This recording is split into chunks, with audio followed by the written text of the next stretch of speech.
भिखारी बिना किसी निशान के गायब हो गया था और अपने पीछे खाली स्टेशन पर केवल कृतज्ञता की गूंज छोड़ गया।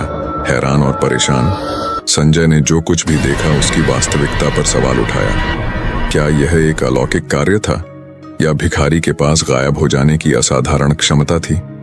अलौकिक और सामान्य के बीच की रेखा धुंधली हो गई, जिससे संजय हतप्रभ रह गए। जैसे ही वह संभलने लगा, एक दूर से रोने की आवाज ने सन्नाटे को तोड़ दिया। स्टेशन के दूसरे हिस्से से हताशा और दुहक से भरी एक महिला की आवाज गूंज उठी। संजय अपनी लंबे समय से चली आ रही बेचैनी और जांच करने के नैतिक दायित्व के बीच फंसा हुआ था। एक पल के लिए झिझका, रोना जारी रहा। हर गुजरते सेकंड के साथ यह तेज और तीव्र होता गया।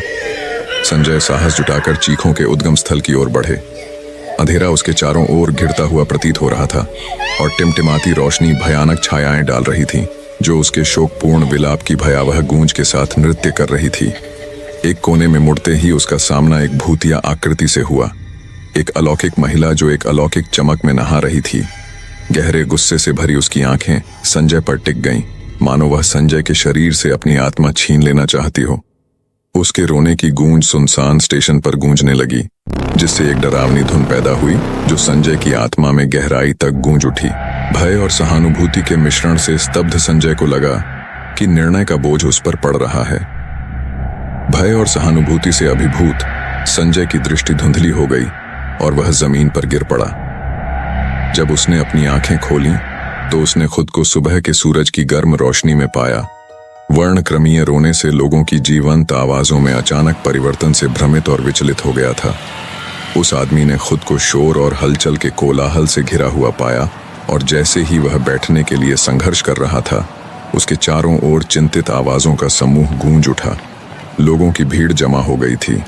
उनकी उत्सुक निगाहें उस अजनबी पर टिकी थीं, जो ट्रेन की पटरियों पर कहीं से अचानक प्रकट हुआ था। संजय, जो अभी भी अपने अवास्तविक अनुभव से जूझ रहा था, ने सुनसान स्टेशन पर हुई अकथनीय घटनाओं को समझने का प्रयास किया। जैसे ही उन्होंने उस भूतिया महिला और बुजुर्ग भिखारी की कहानी सुनाई जो हवा में गायब हो गए थे, सुनने वालों की आंखों में संदेह और शंका झलकने लगी। हालांकि भीड़ के बीच एक स्थानीय विक्रेता, जिसने स्टेशन पर कई अजीब घटनाएं देखी थीं, आगे बढ़ा।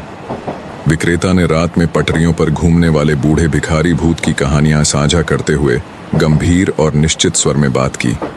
स्थानीय लोगों के अनुसार भूत किसी चीज की तलाश कर रहा था, संभवतः किसी अधूरे काम के लिए, मुक्ति या शांति।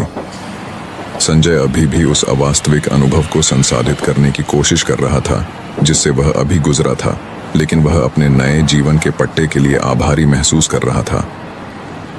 जैसे ही उसने भिखारी के गायब होने, भूतिया महिला के रोने और उसके बेहोश होने की घटना पर विचार किया, वह मदद नहीं कर सका, लेकिन उसे महसूस हुआ कि वे सभी किसी न किसी तरह से जुड़े हुए थे। संजय का मानना था कि बूढ़े भिखारी के प्रति उनकी दयालुता ने उनके जीवित रहने में भूमिका निभाई थी।